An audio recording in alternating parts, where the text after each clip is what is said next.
diperuntukkan untuk siapa? Diperuntukkan untuk pelajar atau yang dimaksud adalah mahasiswa. Nah, beasiswa ini diberikan kepada pelajar berdasarkan akademik atau pencapaian atau kriteria lainnya yang dipersyaratkan oleh dari beasiswa tersebut. Nah, setelah itu beasiswa ada apa aja gitu.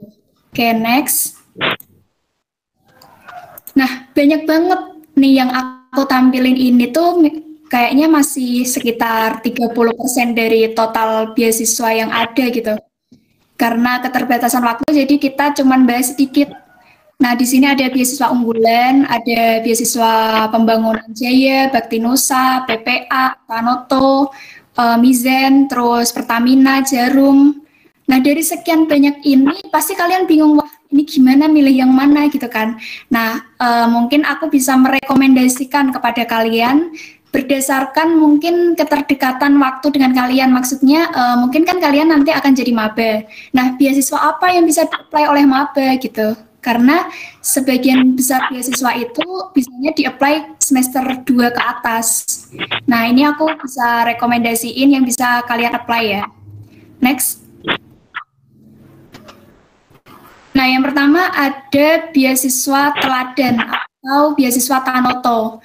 Nah, beasiswa teladan ini apa? Beasiswa teladan ini tuh beasiswa yang dikasih sama Tanoto Foundation atau perusahaan Tanoto kepada mahasiswa terpilih yang udah lolos seleksi. Terus dalam bentuk apa? Dalam bentuk pemberian keuangan dan pengembangan kepemimpinan untuk melahirkan generasi muda Indonesia sebagai pemimpin masa depan yang bertanggung jawab.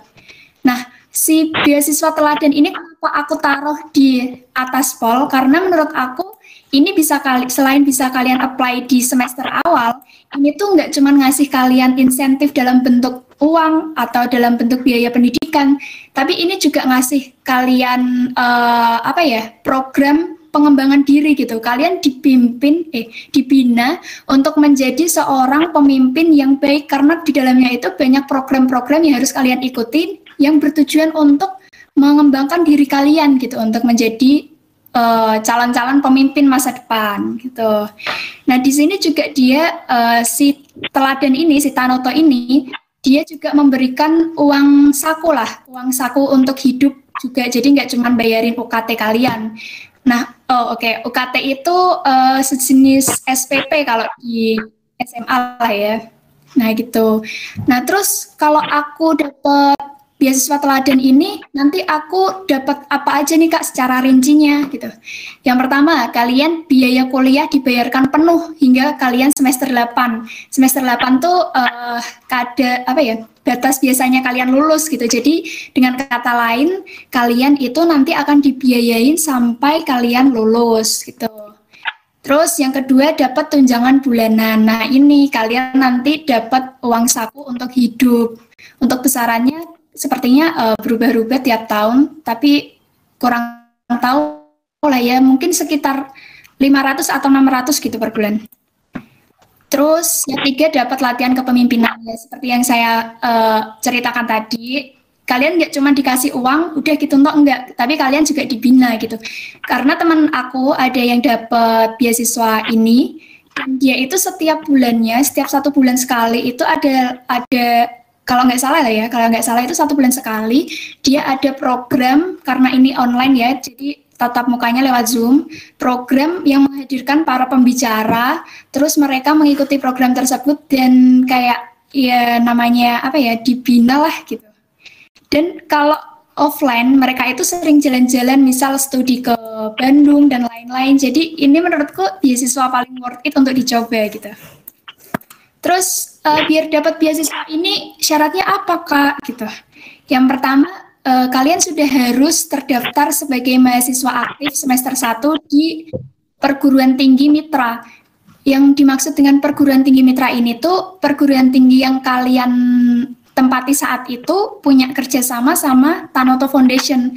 Untuk tahu perguruan tinggi tersebut punya kerjasama atau enggak, nanti kalian bisa cek di web resminya Tanoto. Ini di bawah juga udah aku cantumin linknya. Mungkin bisa di screenshot atau gimana. Terus nanti kalian cek tuh, wah perguruan tinggi aku masuk nih, kayaknya aku bisa daftar. Oke, langsung daftar gitu. Udah memenuhi tuh syarat satunya. Terus masuk ke syarat duanya. Prestasi akademik yang baik di tingkat SMA dan sederajat atau sederajat dengan nilai rata-rata raport di kelas 12 baik semester 1 maupun semester 2 itu di atas nilai rata-ratanya di atas atau minimal 8 gitu dari skala 10. Nah, kalau wah rapotku juga masuk nih kriterianya. Tinggal melihat syarat yang lain, masuk ke syarat 3. Yang syarat 3 itu menunjukkan potensi kepemimpinan yang kuat serta komitmen untuk kontribusi pada masyarakat dan pengembangan bangsa. Nah, kalau kalian jiwa-jiwa pengabdi, jiwa-jiwa pemimpinnya emang udah bagus, kalian punya potensi banget buat jadi bagian dari si teladan ini. Tapi kalau misal kalian, aku kayaknya belum jadi pemimpin, aku belum punya jiwa pemimpin yang baik, itu nggak serta-merta buat kalian berhenti atau memutuskan untuk tidak mencoba si beasiswa ini. Tapi temanku itu, kalau boleh cerita, temanku itu yang dapat beasiswa teladan ini juga bukan anak aktivis, juga bukan anak organisatoris, tapi dia alhamdulillahnya keterima gitu. Karena mungkin syaratnya itu syarat yang lain lebih kuat dan terpenuhi semua mungkin ya, tapi itu kembali lagi ke pihak beasiswanya yang memutuskan. Tapi kalian yang merasa belum punya jiwa kepemimpinan yang kuat masih bisa mencoba gitu. Oke, nah aku mau disclaimer dulu bahwa syarat yang aku cantumin 3 syarat ini itu belum syarat semuanya, karena untuk syarat detailnya aku ambil ini syarat utama atau syarat umumnya ya. Karena untuk syarat detailnya nanti kalian bisa akses tuh di link di bawah yang aku cantumin itu ya. Nanti untuk info resminya, untuk alur pendaftarannya gimana, kalian pantau aja di web resminya. Nanti di situ bakal di-share dari pihak beasiswanya sendiri. Oke, lanjut ke beasiswa kedua. Ada KIPK. Nah, KIPK ini tuh regenerasi atau nama baru dari beasiswa bidik misi, yang dimana aku juga penerima dari beasiswa bidik misi itu. Nah, beasiswa bidik misi ini tuh bantuan dari pemerintah untuk untuk siswa yang melanjutkan pendidikan ke perguruan tinggi yang memenuhi syarat dari mereka gitu. Oke, fasilitas apa yang didapat kalau aku dapat beasiswa itu Kak gitu. Syaratnya fasilitasnya adalah yang pertama kalian akan biaya full pendidikan kalian, pembayaran biaya pendidikan kalian full akan ditanggung pemerintah. Jadi kalian tinggal kuliah aja, nggak usah mikir aku besok harus bayar UKT, itu nggak usah. Karena kalian tinggal fokus kuliah, fokus belajar, fokus mengembangkan diri, urusan itu udah ada yang tanggung gitu lah. Terus bebas biaya pendaftaran seleksi masuk kuliah itu gratis. Jadi nih, kan kita kalau mau kuliah, mau daftar PTN kan kita ada UTBK ya sekarang namanya.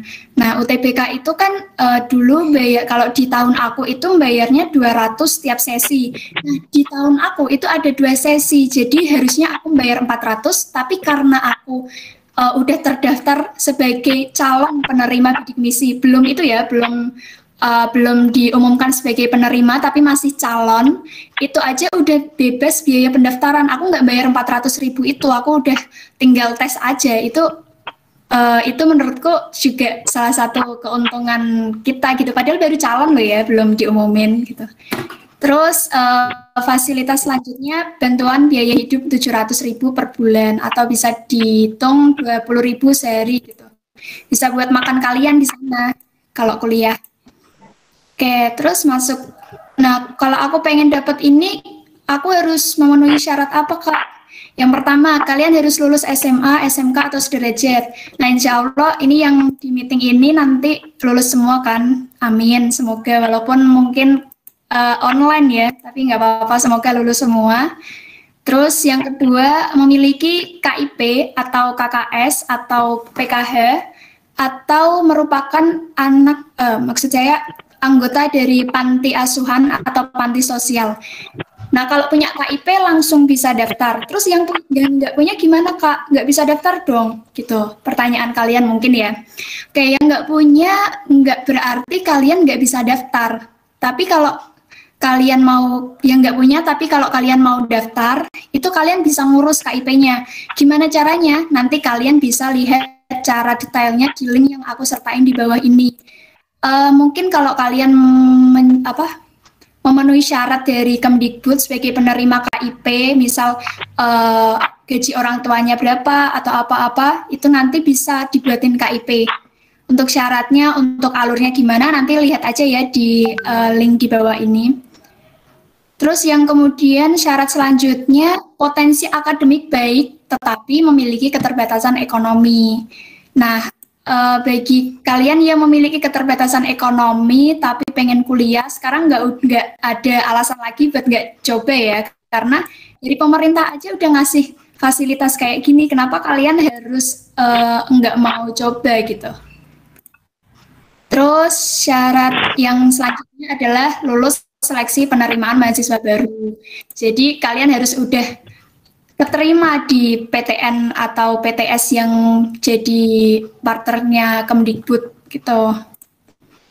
Swasta juga ada beberapa yang punya KIP ini atau bidik misi ini, tapi mungkin untuk daftarnya aku nggak bisa nyebutin, aku agak lupa juga. Nanti bisa diakses juga di link di bawah ini.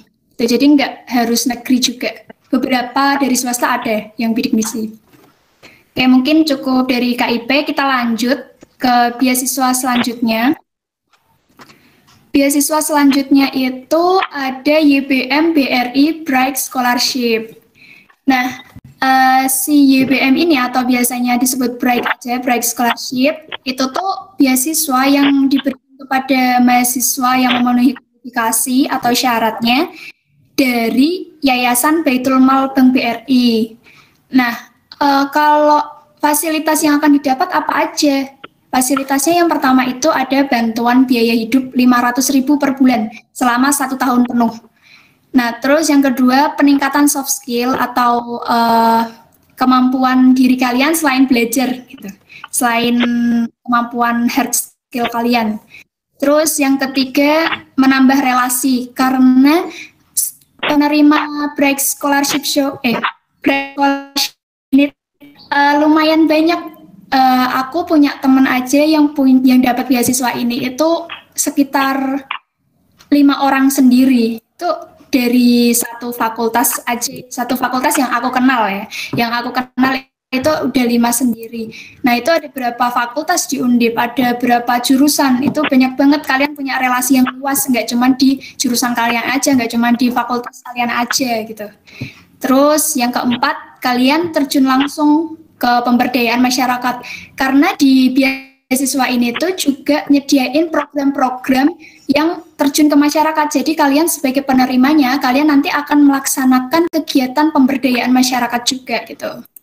Nah, untuk tambahannya dari si beasiswa Bright Scholarship ini, dia itu bisa di-apply oleh anak bidik misi. Misal nih, aku kan anak bidik misi. Aku juga mau daftar di Bright Scholarship, itu bisa. Jadi kalian misal bidik misi keterima, terus di beasiswa ini keterima, kalian bisa, itu bisa. Kalian dapat 2 beasiswa sekaligus. Tadi kan di bidik misi kita dapatnya 700 ya per bulan. Terus di Bright Scholarship ini kita ditambah lagi 500. Jadi 1 bulan kalian bisa dapat uang 1.200.000. Udah dibayarin kuliah, dapat uang 1.200.000 per bulan. Ada program-program pemberdayaan masyarakat, peningkatan soft skill. Kurang enak apa lagi gitu. Jadi ini benar-benar nggak wajib, maksudnya recommended banget untuk dicoba. Nah, syaratnya gimana, Kak? Syaratnya itu yang pertama WNI. Kalian insya Allah udah memenuhi semua ya, WNI, Muslim, lancar baca Al-Quran, terus berprestasi dan aktif secara organisatoris, terus IP-nya di atas 3, terus siap dibina, dan saat itu sedang ada di semester 2. Nah, memang beasiswa ini bisa di-apply-nya saat kalian semester 2 gitu. Nanti kalau kalian dapat bidik misi gitu, terus udah masuk semester 2, kalian coba daftar di beasiswa ini biar dapat tambahan uang saku, biar dapat tambahan teman, biar bisa dapat juga peningkatan soft skill gitu. Nah, untuk alurnya, untuk tanggal pendaftarannya, untuk lain-lainnya kalian bisa akses di Bitly di bawah ini ya, di link di bawah ini. Bisa di screenshot atau gimana mungkin ya. Oke, kita lanjut ke beasiswa selanjutnya dulu. Next ada beasiswa Bakti Nusa. Nah, beasiswa Bakti Nusa ini hampir bisa dikatakan hampir 11-12 sama si Tanoto awal tadi.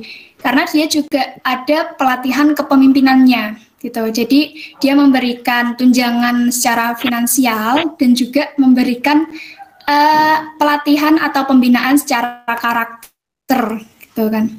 Nah, fasilitasnya apa aja? Yang pertama, kalian akan dapat dana bantuan aktivitas 1 juta per bulan selama 6 bulan. Jadi selama 1 semester itu kalian bakal dapat 6 juta untuk hidup.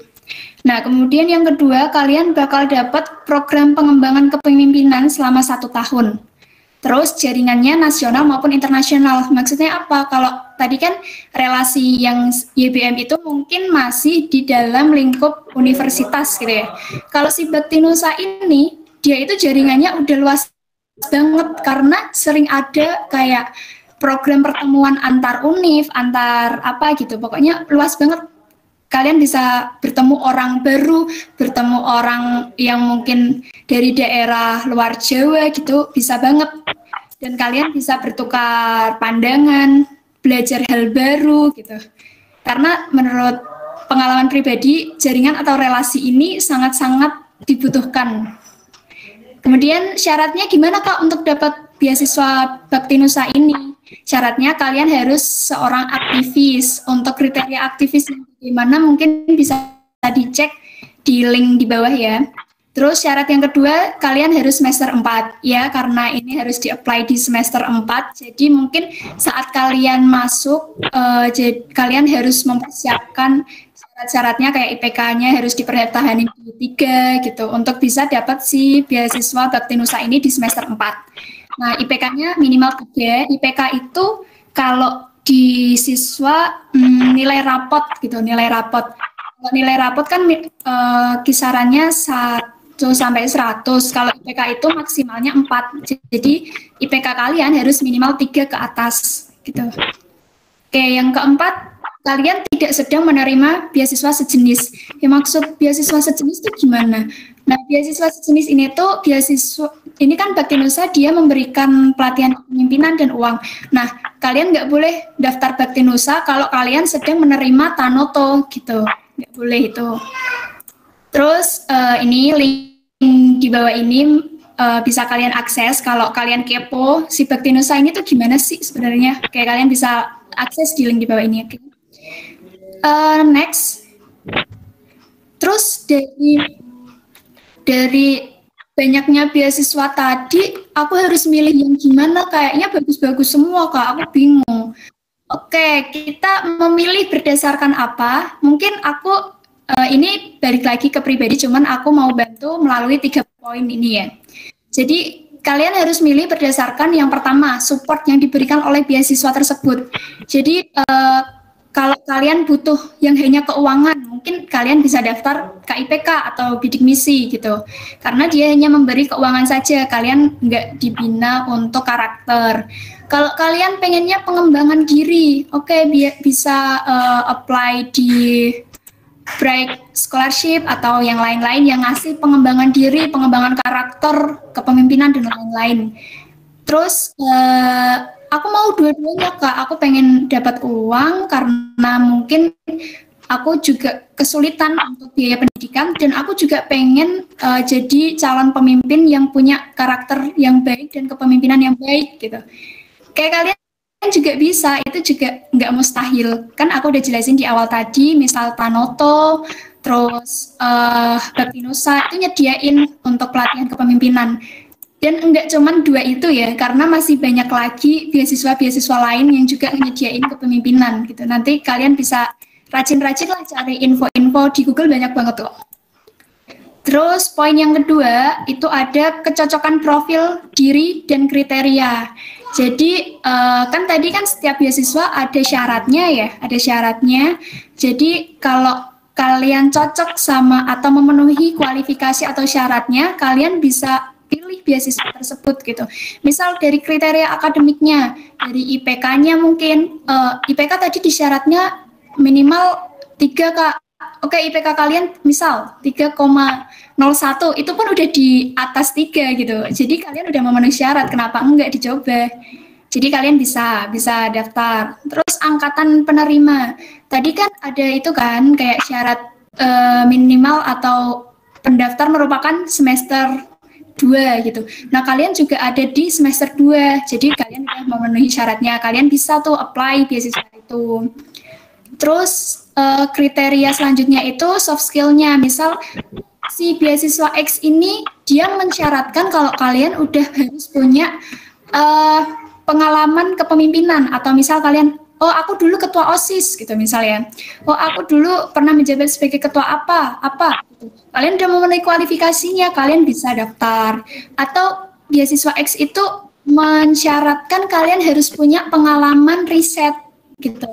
Aku dulu pernah ikut lomba riset Kak, terus aku menemukan kayak suatu penemuan apa gitu. Nah itu kalian bisa jadi poin plus kalian untuk maju ke beasiswa itu gitu. Terus poin selanjutnya apa? Poin selanjutnya itu ada kesiapan menerima beasiswa.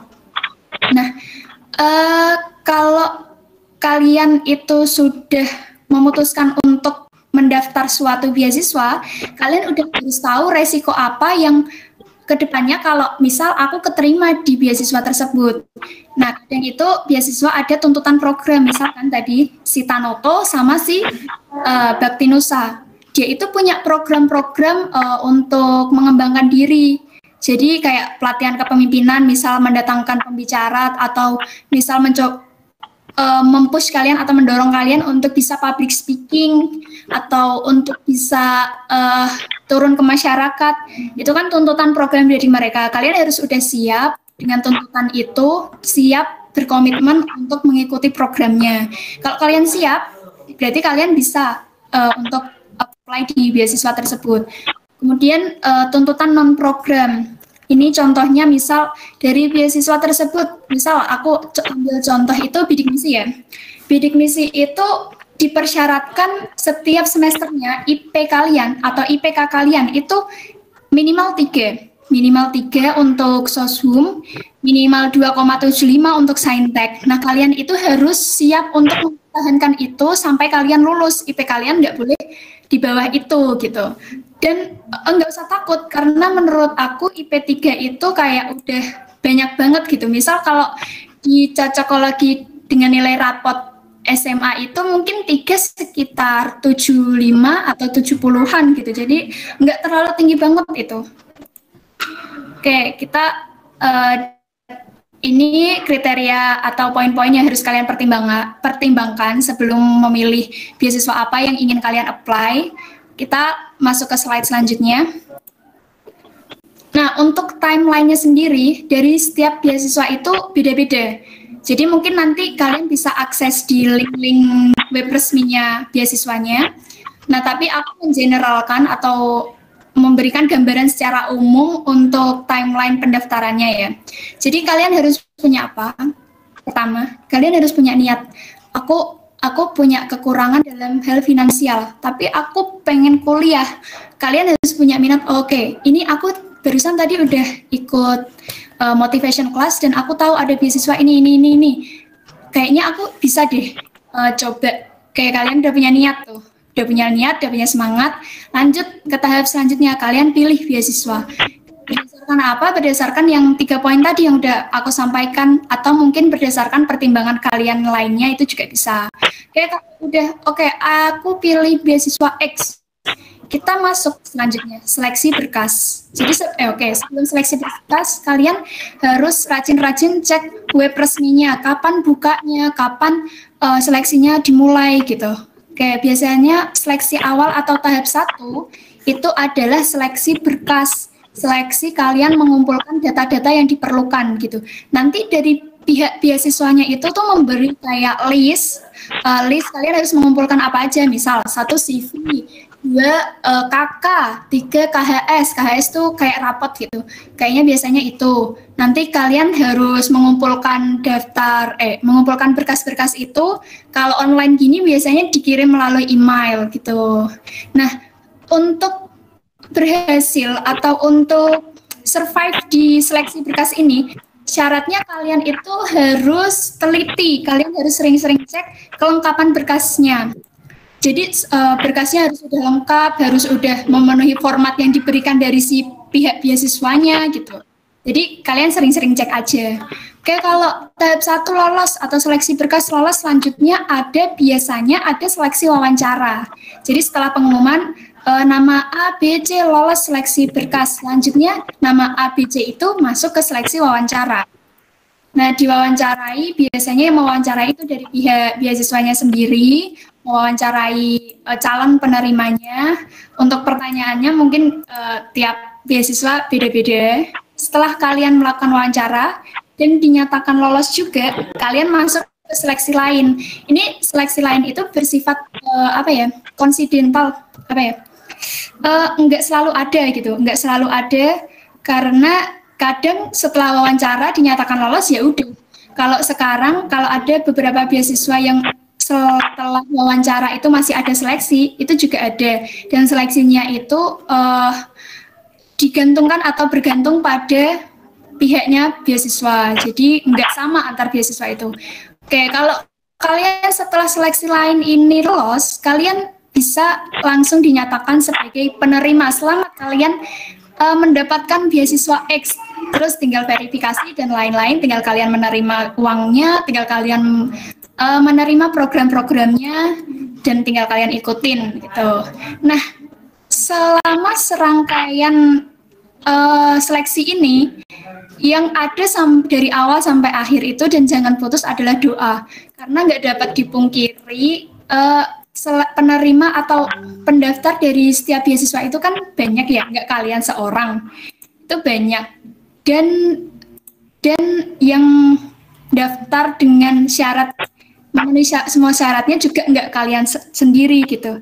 Jadi apa yang harus diperkuat selain memenuhi tahap-tahapnya, yaitu doa. Jadi kalian harus rajin-rajin berdoa dan tulus gitu, karena pengalaman pribadi aku juga sebelum pengumuman bidik misi kan udah wah ini memenuhi enggak, karena aku mau cerita dikit mungkin, karena secara finansial aku itu bisa buat hidup, tapi untuk kuliah, untuk bayar UKT yang berjuta-juta itu nggak bisa gitu. Jadi nggak digolongkan yang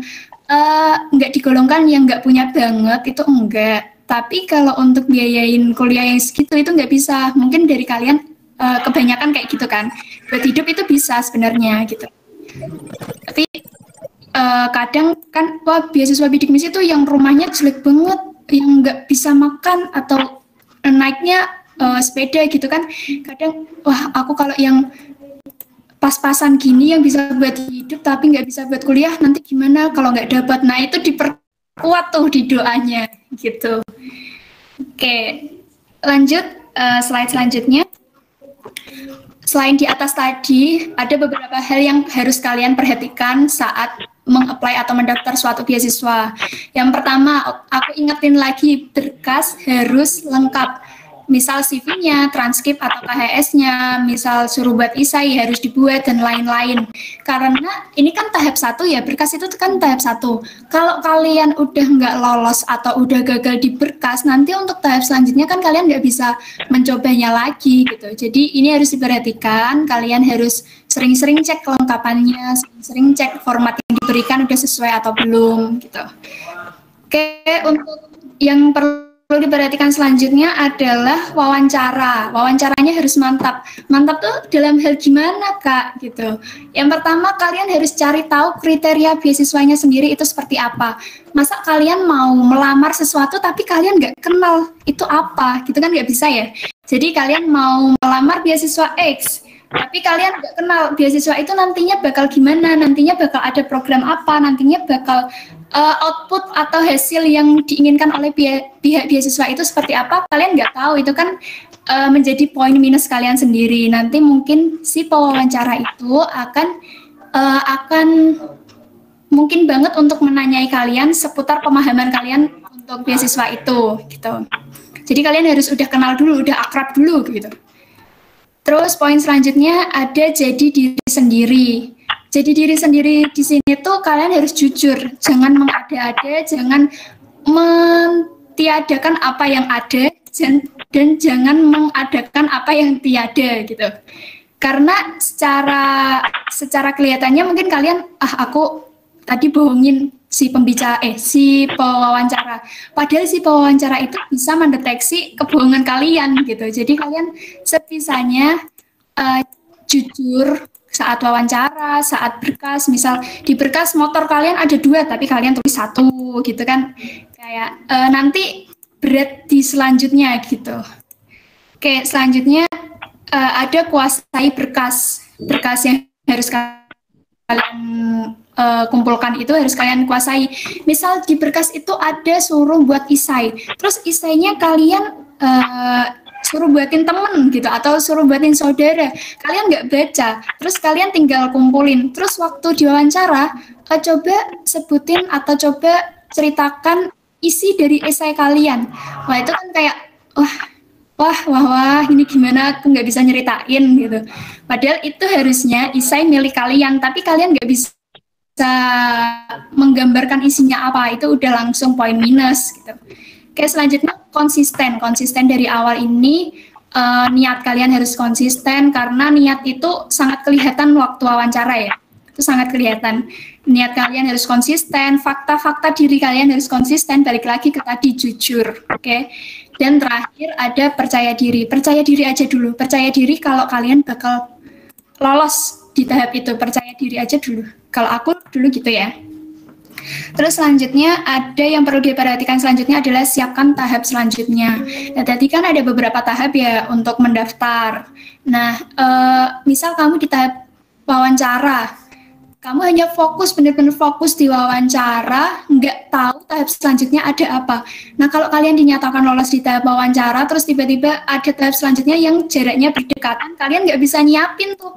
Oh ternyata ada tahap selanjutnya ini gitu, kalian nggak bisa nyiapin secara mateng, aku harus ngapain di tahap ini, kalian nggak tahu, nanti kelabakan dan akhirnya nggak maksimal di tahap selanjutnya, padahal kalian udah melewati tahap-tahap sebelumnya yang berat gitu kan, sayang gitu ya. Jadi dipahami dulu setiap tahapnya itu ada apa, dipersiapkan setiap tahapnya. Oke, lanjut. Nah, di sini kan ada bit.ly / buku beasiswa FK Undip 2020. Mungkin maaf karena aku kan bukan dari organisasi Undip yang besar, tapi aku dari BEM. Dari BEM-nya BEM FK Undip, BEM itu OSIS. Jadi aku cuma bisa ngasih info yang dipunyai oleh BEM FK Undip gitu. Jadi di BEM FK Undip ini tuh ada buku beasiswa yang bisa kalian akses. Di dalamnya itu ada list-list beasiswa, bahkan beasiswa S2 pun ada di situ, beasiswa S3 pun ada di situ. Syarat-syaratnya apa, web resminya apa, fasilitasnya apa, kalian bisa akses di situ. Kalian bisa siapkan, kalian bisa pilih, aku mau beasiswa ini, semua ada di situ. Dan juga ataupun kalau misal nggak ada di sini, nggak ada di bit.ly ini, kalian juga bisa cari informasi itu di Google banyak banget. Misal kalian ketik beasiswa Tanoto 2020, itu langsung udah ada web resminya, udah ada alur-alurnya di situ udah ada. Pokoknya kalian tinggal rajin-rajinlah untuk mencari info, gitu ya. Oke, lanjut. Oke, ini mungkin agak klise terdengarnya kayak apaan sih gitu, tapi benar, jangan menyerah. Karena mungkin misal ya, kalau kalian apply beasiswa A, tapi kalian dinyatakan nggak lolos, terus kalian, udahlah kayaknya emang nggak bisa dapat beasiswa, itu nanti akan memutus atau menutup kesempatan kalian di beasiswa yang lain. Karena menurut pengalaman pribadi aku, setelah bertemu dengan orang-orang yang menerima beasiswa kayak misal Tanoto, Bakti Nusa, itu mereka nggak apply 1 kali doang langsung keterima, itu enggak. mereka benar-benar kayak oke, dinyatakan gagal, coba lagi cari beasiswa lainnya, dicoba lagi. Asal didaftarin aja semua itu kadang nggak apa-apa gitu loh, perlu dicoba gitu. Karena mending nyesel karena gagal daripada kalian nyesel karena berhenti mencoba gitu. Oke, selanjutnya. Nah, kalau kalian galau, intinya, wah aku nanti gimana? Aku nanti kalau nggak dapet gimana? Itu intinya coba aja dulu. Coba bener-bener kayak, ini mungkin nggak terlalu masuk di kalian, kata-kata ini kayak lewat aja gitu. Tapi bener, ini udah dibuktiin dan aku pun sering pegang prinsip ini. Coba aja dulu. Kita nggak tahu resultnya, kita nggak tahu hasilnya gimana, penting coba aja dulu, gitu ya. Terus selanjutnya, oke, mungkin sekian dulu dari aku. Ada pertanyaan mungkin bisa disampaikan. Oh, kembali ke layar.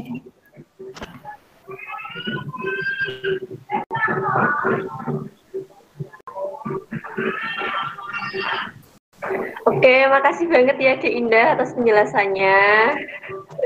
Iya, sama-sama Mbak Lut. Long time no see, padahal deket.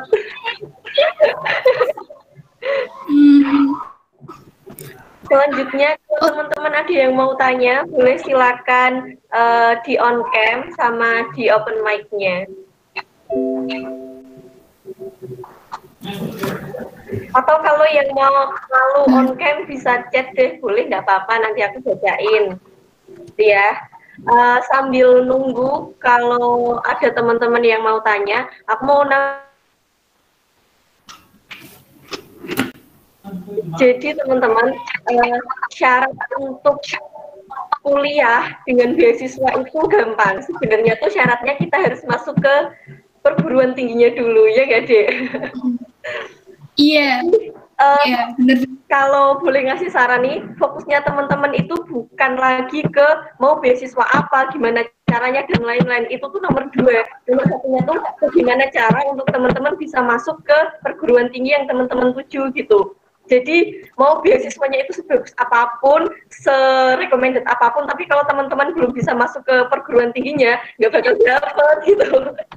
Tapi kalau iya kan, tapi kalau teman-teman udah masuk ke perguruan tingginya, itu nanti kayak beasiswa apapun tuh bisa gitu loh untuk dapetin, bahkan turah-turah ya Dek ya. Di angkatan bidik misinya masih turah nggak Dek? Nah, ini mungkin cerita ya, kan Undip ya, aku bawanya Undip dulu karena aku Undip. Undip itu ada kuota beasiswa bidik misi itu sekitar 1000 orang, ya sekitar 1000 atau lebih, 1000 orang, tapi di angkatanku itu yang daftar sekitar 800 tok. Jadi masih ada slot banyak dan itu sampai dibuka pendaftaran lagi setelah beberapa bulan kita kuliah gitu. Saking kurangnya orang yang mau dapat di angkatan pun sampai sekarang tuh masih dibuka buat bidik misi tambahan 2011. Gila nggak sih, kita udah mau lulus padahal ya. Kayak gitu, jadi tuh bener-bener kalau di Univ sendiri ya teman-teman, saking seturah-turah itu gitu ya beasiswa, bahkan satu orang tuh bisa dapat 2 sampai lebih beasiswa gitu ya Dek ya.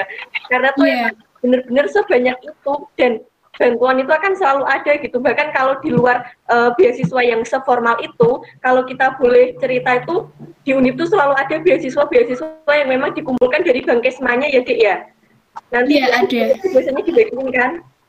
Iya, jadi Kesma itu kan menghimpun dana. Nah, dana ini buat membantu mahasiswa yang punya keterbatasan finansial untuk pendidikannya gitu. Jadi nanti ada syarat-syaratnya dari Kesma. Kalau kalian masuk syaratnya, kalian bisa dapat itu beasiswanya. Nah, gitu kan. Syaratnya kan pokoknya yang penting masuk ke perguruan tingginya dulu ya. Iya.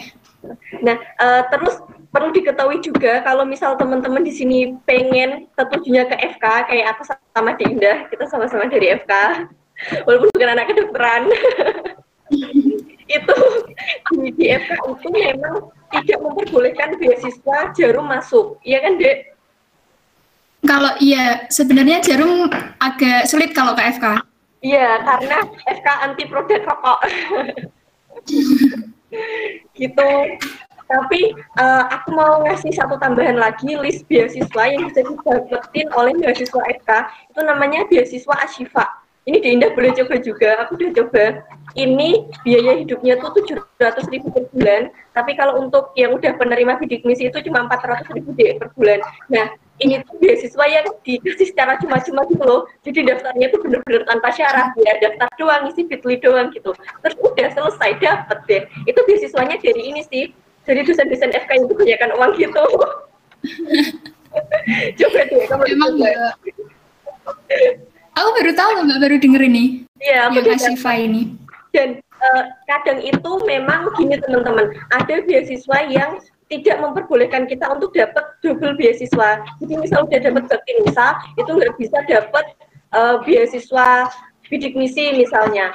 Atau memang ada beasiswa-beasiswa yang memperbolehkan kita dapat double atau bahkan 3 sekaligus itu boleh. Jadi pun syarat-syarat itu harus dipahami dengan baik gitu, mana yang boleh double, mana yang tidak boleh gitu. Kadang emang ada ya Dek ya yang mensyaratkan tidak boleh double beasiswa, terutama penerima bidik misi ya Dek. Iya, itu kalau kalian udah dapat beasiswa bidik misi, tapi misal mau dapat lagi itu harus. Nah, indahnya keluar. Iya teman-teman, jadi kalau yang kadang udah dapat beasiswa bidik misi, itu beberapa beasiswa memang tidak memperbolehkan untuk mendaftar kembali karena ya biar nggak double gitulah ya, masa maruk-maruk beasiswa banget gitu. Tapi kalau asal beasiswanya memperbolehkan untuk double ya oke, kita gasin aja gitu buat dapat. Oke, apakah udah ada yang tanya? Lihat ya. Sudah ya, ini dari Ayu Kamalin. Mbak mau tanya, kuliah sambil kerja itu efektif gak ya? Apalagi kalau ambilnya beasiswa. Pasti kan ada IP ratanya ya Mbak. Misal IP turun, beasiswanya nanti dicabut nggak Mbak? Gitu. Halo Di Indah. Oke, maaf Mbak, tadi keluar lagi. Nggak tahu ini kenapa ya? Iya, sinyal. Pertanyaannya tadi tentang kuliah sambil kerja ya? Iya. Mungkin itu efektif atau enggaknya itu dibalikan lagi ke masing-masing individu gitu. Kalau kalian pinter manajemen waktunya, kenapa enggak? Misal nih, mungkin kalian bayanginnya, oke, aku kerjanya sambil yang kerja fisik banget, kerjanya yang jaga toko atau apa, itu sebenarnya kerjanya nggak cuma fisik doang, ada misal kalian jadi admin misal OA lebih cantik gitu, itu pun kalian udah dapat endorsan, itu kan kalian cuma main HP kan ya, kalian cuma main HP, kalian dapat uang, kalian juga kuliah, jadi kerjanya itu banyak pilihannya gitu. Misal kalian jadi dropshipper atau kalian jadi apa gitu, disesuaikan lagi sama waktu kalian, dipilih juga kerjanya gimana. Karena kalau kalian kerjanya yang full time itu nggak bisa karena kalian juga ada kuliah, jadi pilihnya yang part time gitu. Gitu kalau dari aku. Tadi pertanyaannya itu aja. Gimana? Terus nih, pastikan IP-nya beasiswanya dicabut nggak? IP turun, misal kalian IP semester 1 dapat 3,5, IP turun kalian dapat 3,2, tapi di syarat beasiswa tersebut minimal 3 ya, kalian nggak dicabut gitu. Asal masih memenuhi syarat dari beasiswa tersebut, kalian nggak bakal dicabut. Misal, oke, beasiswa bidik misi kan untuk Saintek aku ambil bidik misi ya. Untuk Saintek minimal 2,75. Kalau kalian tiba-tiba turun jadi langsung 2,75, itu nggak langsung dicabut, kalian dikasih surat peringatan gitu. Kalau masih mungkin akan ada tindakan lanjutnya. Gitu guys. Iya benar. Nambahin ya Dik ya. Jadi kalau ini spesifiknya di bidik misi ya teman-teman. Kalau di bidik misi itu misal IP kalian semester 2 gitu, turun anjlok banget itu, udah kurang dari IP yang disyaratkan oleh bidik misinya, itu bener banget tadi, nggak langsung dicabut begitu aja gitu, tapi ada prosesnya itu SP-nya pun sampai 3 gitu, SP1, SP2, dan SP3, dan SP1, 2, 3 ini itu tuh berlakunya tuh per evaluasi per IP semester selanjutnya. Jadi misal IP semester 2 kalian kurang dari 2,75, itu di SP1. Nah, selain di SP1, kalian juga dikasih pembinaan, WLS gitu, tentang akademik, jadi kalian juga bisa meningkatkan akademik kalian. terus di semester berikutnya IP kalian masih belum memenuhi dari yang dibatasi bidik misi, itu nanti bakal ada SP2. Tapi kalau di semester selanjutnya lagi IP kalian udah naik jadi 3,1 gitu misalnya, itu nanti SP kalian tidak berlaku lagi gitu. Jadi beasiswanya akan tetap lanjut gitu. Dan SP3 itu kan berarti kan ini ya, kalau kita runtutin itu kan berarti sampai 3 semester berturut-turut ya. Kayaknya tuh nggak mungkin gitu loh. Hampir nggak mungkin ya, kecuali kalau emang kalian nggak niat seenggaknya itu berkuliah gitu ya, Bu. Orang kita kuliah asal masuk kelas absen full aja insya Allah udah oke kok, ya gak deh. Iya, balik lagi IP 3 tuh enggak yang kelihatan gede banget tuh enggak, karena ya sekitar angka 7 lah kalau di rapot. Kalau dirapotkan 7 itu kan benar-benar harus KKM ya. Kalau kita 7 tuh asal absen full gitu insya Allah udah ujian deh. Ini ya kalian belum. Iya benar. Gitu. Jadi beasiswa itu juga tuh nggak bisa segampang itu. Juga ada tahapan prosesnya banyak kok. Lagian kalau UNIF itu mencabut beasiswa mereka juga akan rugi ya gitu ya. Tadi kan itu aja kurang penerimanya, kalau mau dicabut nanti gimana gitu. Kuotanya dan nggak ada. Iya. Terus pertanyaan dan kayak apakah beasiswa KIPK berlaku untuk semua fakultas atau prodi atau hanya berlaku di prodi-prodi tertentu? Apakah beasiswa KIPK bidik misi berlaku untuk semua prodi atau hanya di prodi tertentu? Berlaku untuk semua prodi. Ini jangkauannya UNIF ya. Jadi kalau misal Undip sebagai ada mitra untuk bidik misi. Jadi jurusan satu Undip itu ya bisa untuk apply bidik misi ini gitu. Jadi bukan lagi jurusan tapi UNIF. Iya, termasuk yang kedokteran umum ya, Dek, yang sering diincar. Iya, jadi bahkan anak kedokteran kalian tahu kan biayanya itu gede banget. Itu bisa 0 rupiah kalian sekolah dokter dan lulus jadi dokter dengan bidik misi. Dapat uang saku. Iya. Terus ini ya teman-teman, kadang kan ada yang benar-benar sekurang itu ya untuk tingkat ekonominya. Tenang aja, di beberapa beasiswa itu ada yang selain dibayarkan UKT-nya, dapat uang sakunya, dapat tempat tinggal juga, dapat makan juga. Jadi kayak benar-benar tinggal kuliah dan tugas, dapat pelatihan soft skill juga. Iya. Apa gitu hidup ya. Cuma emang titik poin utamanya adalah bagaimana teman-teman bisa masuk ke perguruan tinggi tersebut. Bener. Kalau kalian udah masuk, untuk cari beasiswa tuh istilahnya gledrah, banyak di mana-mana kalian apply mau mana. Misal kalian mau misal aku mau biaya hidup yang 700 banyak, kalian mau biaya hidup yang lebih dari 700 cari ada pasti gitu. Kalian tinggal pilih. Iya. Kalau beasiswanya double, biaya hidupnya tambah banyak. Ya, ada yang mau tanya lagi adik-adik? Atau mungkin Bapak Guru ingin bertanya mewakili muridnya?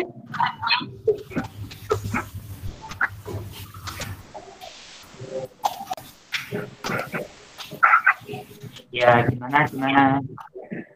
Biasanya problematika apa nih Pak yang sering dialami sama adik-adik kita di SMA Muhammadiyah Mayong? Ini sih dalam beberapa tahun ini kan memang ya ada yang daftar ke UNIF gitu ya, cuma beberapa juga yang nyabut karena memang keyakinan untuk kuliah itu kurang. Makanya akhirnya saya inovasi dengan agenda seperti ini supaya kalau sudah masuk itu yakin kuliah, dan ketika kuliah nanti kan seperti yang dijelaskan Mbak Ida dan Mbak Lutfi tadi, ternyata di UNIF itu kan ada beasiswa banyak yang juga, beasiswa yang banyak juga. Jadi kalau saya dulu pernah itu dapat beasiswa PPA ya, ada dulu beasiswa PPA. Oh iya. Nah, beasiswa akademik itu nanti ketika kita IPK kita tinggi itu bisa mengajukan ke prodi dan alhamdulillah per bulan kalau nggak salah 600 sampai 800 ribu selama 1 semester. Iya sekitar. Ya itu yang saya jadikan motivasi untuk anak-anak. Latar belakang apapun diri kamu tidak membuat mimpimu itu semakin turun, tapi justru harus membuat mimpimu itu semakin tinggi. Nah, itu yang membuat saya yakin anak-anak Semamuma, siswa-siswi Semamuma itu bisa berprestasi mungkin nanti seperti Mbak Indah, seperti Mbak Lutfi. Itu dari Iya. anak-anak ditanyakan lagi, silakan. Nanti PPT dan mungkin kontak personnya Mbak Indah sama Mbak Lutfi bisa saya share ya ke anak-anak ya. Siap, Mas. Iya, silakan, Pak. Silakan kalau ada lagi, saya tunggu 3 menit, 2 menit ya. Kalau nggak ada, nanti kita cukupkan karena sudah. Kalau ada yang mau tanya, tetap diladeni. Masih 2 pertanyaan.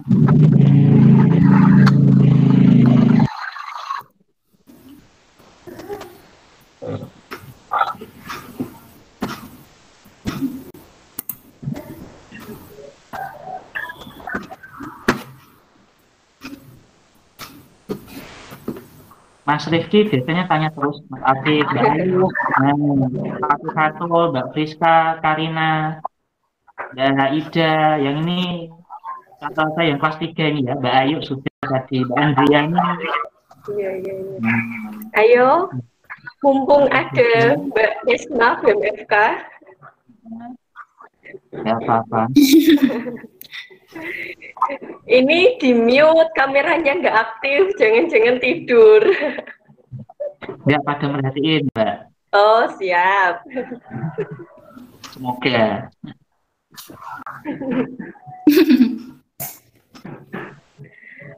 Ini yang biasanya diiniin juga Mas, dikhawatirin sama adik-adik yang belum sepenuhnya merasakan dunia perkampusan dan perkuliahan gitu, tentang biaya hidup selama kuliah gitu. Kalau menurut Dinda sendiri gimana nih selama semester ini?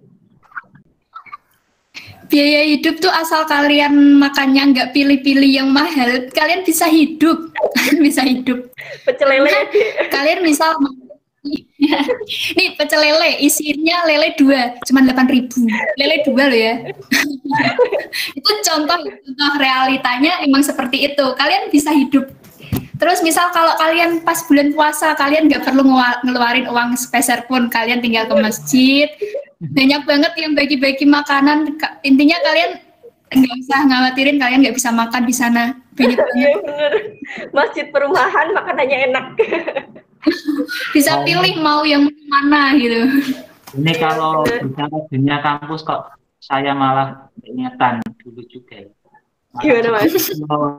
Gitu telung ewu neng Solo. Iya benar. Kalau memang Ramadan gitu puasa emang ke masjid sore. Terus kalau subuh gitu ya sahur, ada yang apa itu grebek sahur atau apa itu acara-acara itu ngambil sajian satu udah ya nggak usah beli lauk ya. Iya, jadi kalau untuk biaya hidupnya tuh kalau di kampus tuh hampir nggak mungkin bakal nggak bisa makan gitu ya Dek ya. Dan kita pun punya teman-teman yang akan selalu mau untuk berbagi makanannya dengan kita gitu. Santai aja. Jadi bahkan kalau dihitung-hitung nih ya adik-adik, biaya hidup kita di kampus untuk makan sama jajan kita SMA tuh lebih banyak SMA. Iya nggak Dek? Bahkan di kantin iya banyak gitu ya. Gitu. Jadi nih ada poin plus lagi buat anak bidik misi ya. Jadi tuh bidik misi kadang anak-anak bidik misi suruh ikut kayak webinar gitu di gedung Prof Sudarto. Terus dikasih makan cateringnya nggak yang kaleng-kaleng, bener-bener makanan mahal gitu loh. Sebab kalau ada seminar gitu ikut kalian akan kenyang sampai malam. Bener. Jadi kayak untuk kekhawatiran yang sebenarnya tuh tidak perlu teman-teman khawatirkan, tuh santai aja gitu. Kalau kita benar-benar udah masuk di dunia perkampusan, perkuliahan, itu tuh tetap hidup sampai kita lulus gitu. Asal kalian mau untuk mencoba gitu ya. Jadi nggak perlu takut. Aku takut nih Kak beli bukunya mahal gitu misalnya. Tenang, kuliah sekarang dapat buku ya nggak sih? Kalian tinggal download itu aja udah cukup. E-booknya banyak banget, jurnalnya banyak banget, perpustakaan kampus juga pasti banyak banget sumber bukunya gitu. Ini Dek, ada lagi yang tanya, Mbak mau tanya mengenai ISAI, apakah semua beasiswa harus membutuhkan ISAI? Oke, untuk persyaratan ISAI sendiri, nggak semuanya, nggak semua beasiswa mensyaratkan ISAI. Contoh bidik misi nggak ada tuh, aku buat ISAI, aku aja tahu ISAI baru waktu kuliah, gitu kan. Tauku ISAI ya, ISAI Pilken, ISAI waktu SMA gitu. Jadi nggak semua ada syarat untuk buat ISAI-nya itu nggak semua. Dipilih-pilih aja kalau misal, aku nggak bisa banget buat ISAI, aku mau daftar beasiswa yang nggak ada ISAI-nya. Gitu sih, pilih-pilih aja nggak apa-apa. Benar, nggak semuanya butuh ISAI kok. Kadang tuh yang butuh ISAI itu beasiswa yang dia mengadakan pelatihan kepemimpinan kayak gitu kan. Jadi dari ISAI itu bisa tergambar bagaimana pola pikir si penulisnya gitu, yang bisa nggak sih ini dimasukkan dalam beasiswa dia kayak gitu sih. Atau kadang juga hanya sebagai formalitas. Santai aja, santai. Iya. Yang penting masuk kuliahnya, masuk kampusnya dulu. Kalau kalian sudah masuk di kampusnya, itu nanti segala jenis beasiswa tersaji di depan mata, tinggal pilih ya. Iya, terus kayak nggak pernah ada kasus ditemukan mahasiswa Universitas Diponegoro mati kelaparan, nggak pernah makan, itu nggak pernah. Nggak ada. Tenang saudara-saudara, geprek masih murah.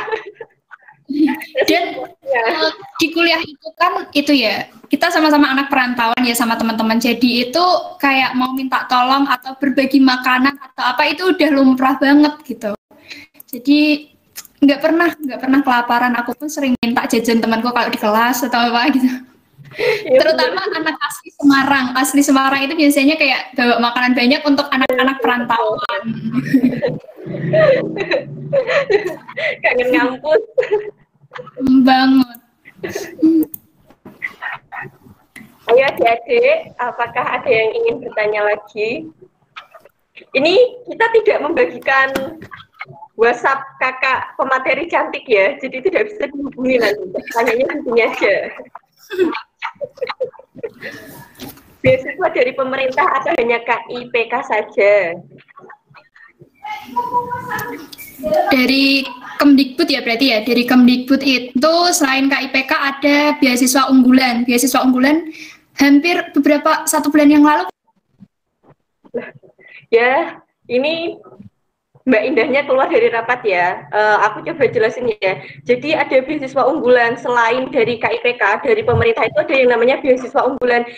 Ini tuh untuk teman-teman yang memang punya kelebihan tersendiri, baik itu di bidang prestasi akademik maupun non akademik. Jadi kayak sertifikat lomba-lomba gitu loh. Nah, ini tuh pakainya yang kayak gitu.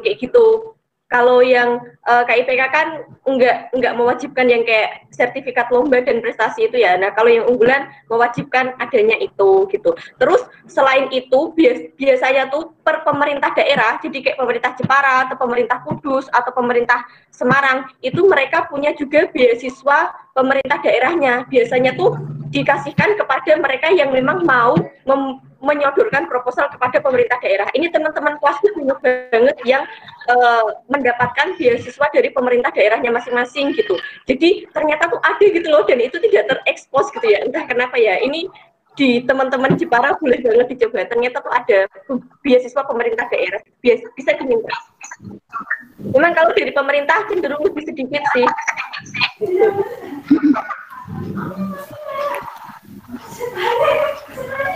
Maaf ya Mbak, tadi keluar terus nggak tahu. Iya, santai deh, santai. Itu keluar terus mungkin ini Mbak Indah, boosternya itu biasanya kadang nggak mendukung. Oh iya. Mungkin ya. Oke, untuk beasiswa pemerintah memang beberapa daerah menyediakan, tapi kita akan ambil luar Jawa, dari Kalimantan juga ada dulu. Lombok, Sumatera, Jawa juga ada sih, tapi yang jauh-jauh. Saya belum juga tahu ya yang apa itu dari pemerintah Kabupaten Jepara. Mungkin ada anggarannya, tapi tidak pernah besar oleh pemerintah. Nah iya, Mas. Mungkin sangat disayangkan atau sesuatu yang. Oke, mungkin itu karena sudah ini ya, Indah dan Mbak Lutfi, terima kasih atas sharing-sharingnya. Nanti untuk kami menyediakan sertifikat ya, nanti sertifikatnya kami kirim berupa file, nggak apa-apa ya Mbak ya? Siap, Mas. Iya, enggak apa-apa. Ini Mbak Lutfi manggil saya Mas, Mbak Indah manggil saya Pak, nggak apa-apa. Maaf, Pak.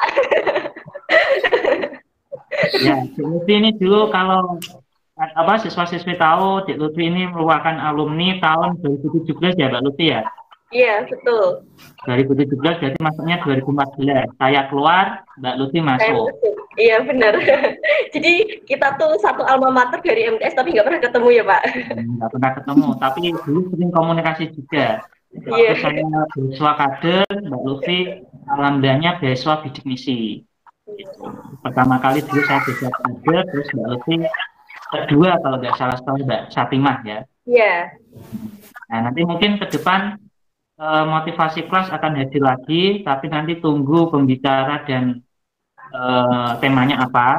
Tapi yang jelas info ini sangat bermanfaat bagi siswa-siswi, bisa dipersiapkan dengan kelas 3 dari sekarang.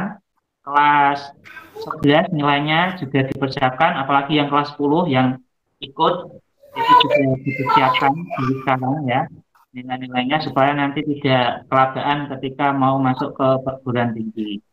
Pasti terutama kan tujuannya tetap perguruan tinggi negeri dulu. Itu mungkin ada closing statement Mbak Indah atau sama Mbak Lutfi, motivasi saja, satu kalimat, silakan. Mbak Indah dulu.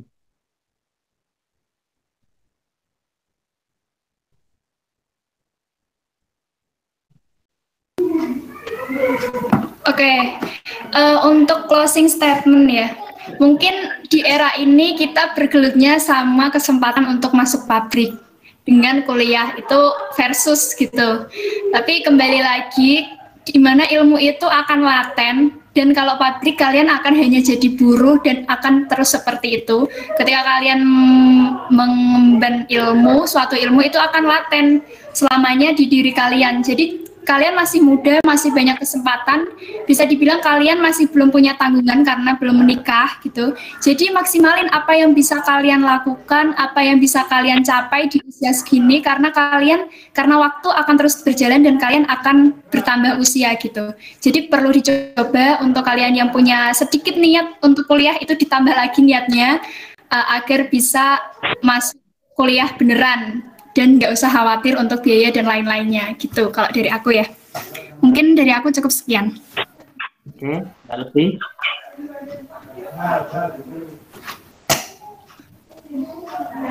Oke. Closing statement-nya, dalam hidup saya tuh saya memegang satu ayat yang benar-benar telah saya buktikan ya hingga detik ini teman-teman. Jadi Allah itu tidak akan merubah nasib suatu kaum sebelum kami itu merubah nasibnya sendiri gitu ya. Nah, itu ayat yang mencas semangat kita untuk selalu berusaha dan semangat, dan nggak ada yang nggak mungkin gitu loh. Jadi tetap usaha aja.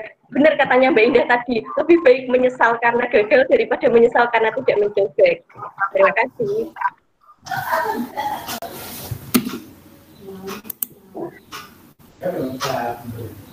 Oke, itu ya anak-anak untuk pagi ini, semoga bermanfaat. Semoga bisa ketemu lagi Mbak Indah dan Mbak Lutfi di lain kesempatan. Mungkin nanti kalau tatap muka bisa kami undang langsung ya, nah supaya lebih mantap. Siap Mas, siap.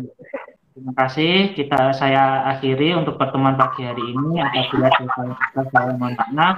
Terima kasih sebanyak-banyaknya bagi Mbak Lutfi dan Mbak Indah meluangkan waktunya untuk siswa-siswi yang insya Allah yang ikut ini insya Allah niatnya mulai tertata untuk kuliah dan merubah nasibnya nanti. Itu dari kami. Silakan nanti anak-anak bisa menindaklanjuti setelah mendapatkan informasi bisa langsung follow up menindaklanjuti apa yang sudah didapat. Wassalamualaikum warahmatullahi wabarakatuh. Waalaikumsalam warahmatullahi wabarakatuh.